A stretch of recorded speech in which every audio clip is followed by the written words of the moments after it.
On 25th of June 1978, Argentina won the World Cup. The official record says 3-1. Argentina beat the Netherlands after extra time. Mario Kempes scored twice. Daniel Bertoni scored the third. The trophy was lifted in Buenos Aires. The stadium was El Monumental. The crowd sounded endless. That was the broadcast version. But the broadcast missed one detail. Roughly 1,000 metres away stood ESMA, the Navy School of Mechanics. It was not just a school. Not by 1978. It was a clandestine detention centre. Prisoners were held there, interrogated there, tortured there, disappeared from there. Some survivors later said they could hear the stadium roar. That is the real record of Argentina 1978. A World Cup final played within earshot of state terror. The myth says this was football history, a host nation, a golden striker, a first world title, a country covered in blue and white. That story is not false. The goals were real, the celebrations were real, the trophy was real. But the problem is the frame, because Argentina 1978 was not staged in a normal country. It was staged under a military dictatorship. 2 years earlier, on 24th of March 1976, Argentina's armed forces seized power. President Isabel Perón was removed. A junta took control. Its official name was the National Reorganization Process. That phrase sounds administrative, almost tidy. It was not tidy. It was a system of repression. The regime targeted suspected opponents, armed groups, left-wing activists, trade unionists, students, journalists, teachers, priests, people denounced by neighbours, people marked in files, people taken by mistake. The method was simple. Abduction, detention, silence. The state did not always announce arrests. It erased people from the record. A person could be taken from a house, or from a street, or from a workplace, then vanish into a system that denied having them. No charge, no trial, no grave. That is what disappeared meant. Not missing, not lost, removed. This was the dirty war. The phrase can sound distant now. It was not distant to the families. It was a door at night, a car without markings, a blindfold, a room without a name, a mother asking the same question again. Where is my child? By 1978, this system was already operating. The World Cup did not interrupt it. The World Cup sat on top of it. That is the first fact. Not the rumour, not the theory, the fact. Argentina hosted the World Cup while people were being disappeared. The junta understood the value of football. It could do what a military speech could not. It could fill streets. It could produce flags. It could make fear look like unity. It could give foreign journalists colour instead of files. It could make the country look normal. That was the purpose. Normality, order, national pride. A dictatorship does not need every citizen to believe its story. It only needs enough noise to cover the other one.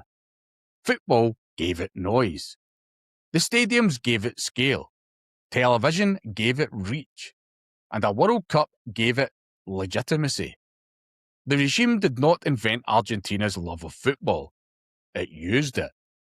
That is more important. The passion was real. The harvest was political.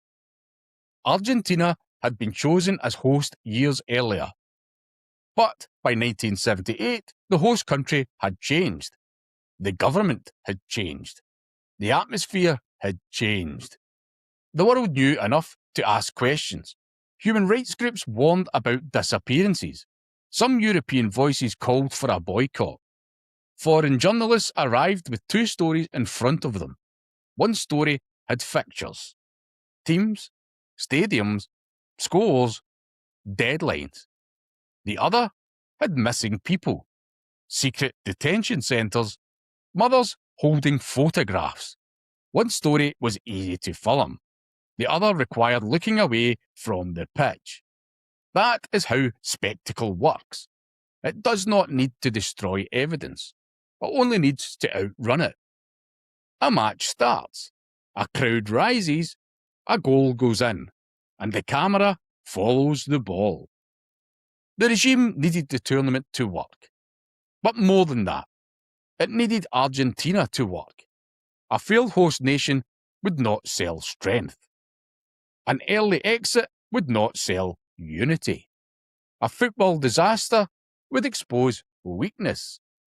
So every Argentina match carried two meanings. On the pitch, it was sport. Off the pitch, it was proof. Proof that the nation was behind the regime. Proof that the streets were joyful. Proof that Argentina was stable. Proof that the accusations were foreign hostility. This was the performance. Not fake joy, directed joy.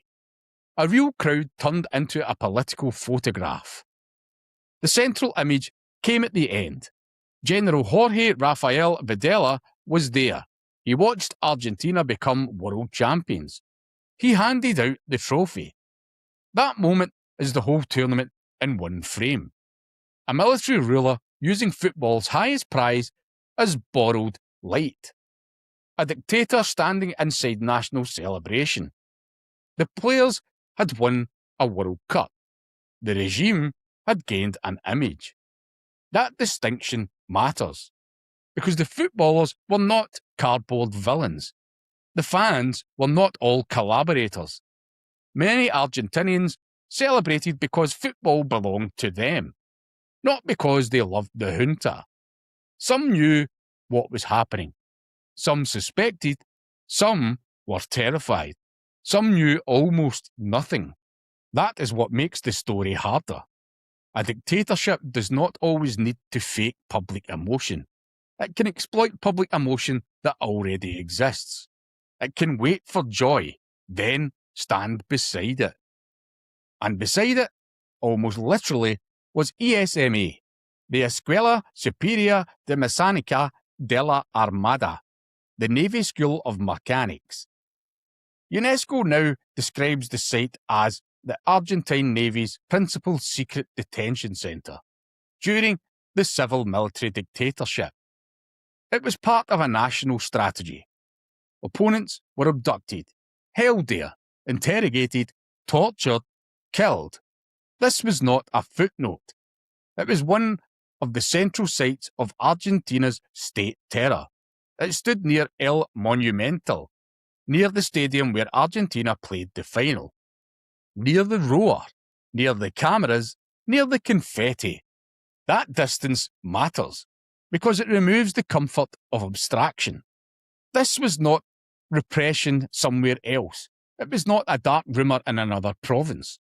It was close enough for sound to travel, a World Cup final and a torture centre, separated by roughly 1,000 metres. That gap is the whole story. The regime could control images. It could not control geography. The stadium was there. ESMA was there. The crowd was there. The prisoners were there. Both realities existed at once. That is the record people struggle with. Not because it is complicated, because it is too simple. A country can celebrate and suffer at the same time. A broadcast can show the truth and hide the truth. A trophy can be earned and exploited. A victory can be real and still become propaganda. Then there is Peru. This is the part most people remember as the conspiracy. Argentina's second round match against Peru was played on the 21st of June 1978. Brazil had already beaten Poland. Argentina knew the target. They needed to beat Peru by at least 4 goals to reach the final. They won 6-0. The score sent Argentina through, Brazil were out. From that moment, suspicion attached itself to the tournament. The suspicion was not irrational. The timing helped Argentina. The format gave them exact knowledge. The host nation needed a huge result. The dictatorship needed the host nation in the final. And the result arrived. Exactly. More than exactly, 6 goals. Claims followed. Political pressure, a dressing room visit from Videla. Alleged deals between governments. Grain shipments, financial arrangements, intimidation. Some later accounts suggested something was wrong. Others denied a fix. The last part matters, because this is where the record must stay disciplined. The responsible verdict is not that the match was definitely fixed. There is no single document that closes the file. There is no clean, settled proof that every goal was arranged. The 6-0 remains disputed, but the suspicion survived because the conditions invited it. A dictatorship needed a result. A tournament structure gave it a target. A huge win delivered the political outcome. That is enough to keep the question alive, but it is not enough to replace evidence with certainty. And that is the trap. The Peru match can make the story too small. People ask whether one game was fixed, but the deeper question is larger. Why did one game matter so much to a military regime? Because Argentina 1978 was not only about winning, it was about appearing normal while ruling through fear. A 6-0 win did more than beat Peru. It created momentum. It put Argentina into the final. It filled streets. It gave the junta the scene it wanted. The disputed match between a doorway. Behind it was the larger machine. The tournament, the cameras, the foreign press, the crowd, the anthem, the trophy. The regime did not need every allegation to be true. The propaganda was visible without them. During the same period, another image was forming, not in the stadium, in the Plaza de Mayo. On the 30th of April 1977, 14 mothers staged their first protest there. They were looking for their disappeared children. Most were not political organisers. They were mothers. That was enough to make them dangerous. They asked a question the regime could not answer. Where are they? The women were ordered to disperse, so they walked, slowly, together, around the square. That movement became the mothers of the Plaza de Mayo. Their white scarves became a symbol. Their presence became evidence. They made absence visible.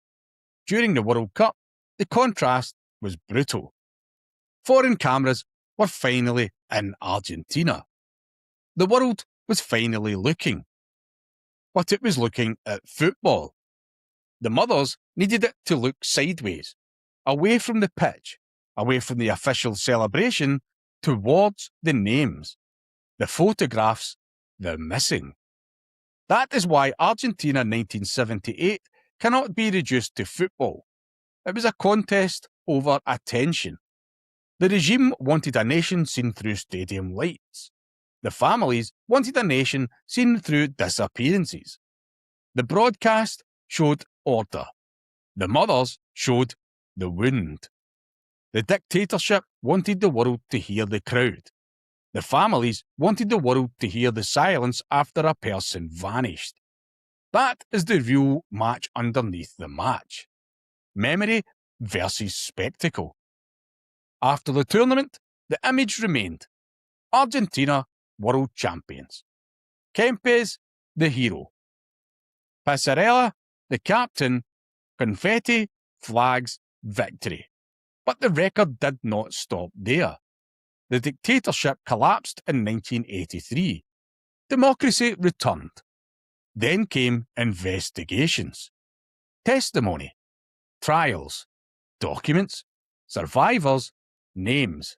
CONADEP, Argentina's National Commission on the Disappearance of Persons, produced the Nunca mass report in 1984. It documented 8,961 deaths and disappearances. It identified hundreds of clandestine detention centres. Human rights groups have long argued the true number was far higher, often around 30,000. The exact number remains contested. The system does not. The disappearances happened. The detention centres existed. ESMA existed. The mothers marched. The files opened. The archives began pushing back against the broadcast. This is what dictatorships fear. Not only defeat, documentation. A regime can command television. It can stage a ceremony. It can put a general beside a trophy. It can force a country to look orderly for 90 minutes. But it cannot always control what survives. The testimony survives. The places survive. The names survive. The buildings survive. ESMA is now a site of memory. The place once used to erase people became evidence that they had been erased. That reversal matters. The dictatorship used secrecy as a weapon. The record turned the secret into a site. So the verdict is not that Argentina's 1978 World Cup was fake. That is too simple. The football was real. The goals were real. The players won. The supporters celebrated. But the regime used all of it. The flags, the fixtures, the cameras, the crowds, the trophy. A dictatorship did not need to invent joy. It only needed to aim at it. That is why Argentina 1978 is darker than a match-fixing theory. The Peru allegations remain disputed. The propaganda does not.